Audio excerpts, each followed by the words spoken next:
In this video, I'm going to show you how to create your first project in Photoshop. The user interfaces between Photoshop and CC and CS6 are a little bit different as far as opening up a new file. Other than that, they're exactly the same.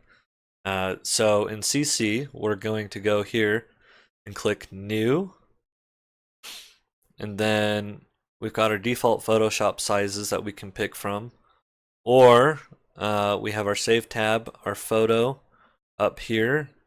We can do different inches here. We can do print, has all the different print files. Art and illustration, which are in pixels. Web, for websites and whatnot. We can do mobile. Look at this, they've got all of the different iPhone and Mac and Android screen sizes that are most common. And then film and video. We don't need to worry about this section.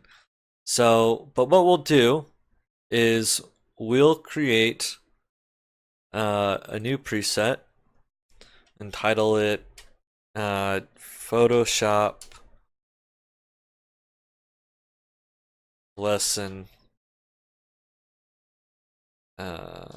Yeah, Photoshop lesson. And we'll make it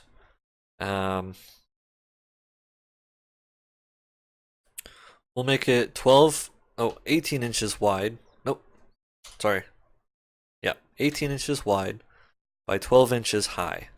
We want the resolution to stay at 300 pixels. If it isn't at 300 pixels, go ahead and fix that now. And then the background context, we want to keep it white. Our color mode, we can choose whether or not we want to have it in different variations. And basically, these are all for printing and visual reasons. We don't really need to get into that in this course. It's extremely advanced. So just make sure it stays on RGB color. And then on 8-bit, again, we don't need to go into 16 and 32.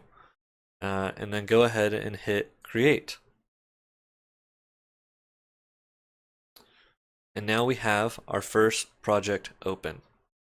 Now, before we go on to the next video, let's go ahead and go to File up here in the left-hand corner, Save As, and then see this file down here?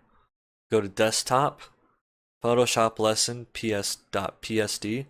You can save it to your desktop, or you can save it to whatever folder, if you have a folder for this course that you've made. Or you can stick it in your documents, wherever it works for you. I like putting things on my desktop first before I move them around because I usually work with those things the soonest. So we'll go ahead and hit save. And now this file that we've created, we don't have to worry about recreating it again because it's already saved on our desktop. So that's our first project, and I'll see you in the next video.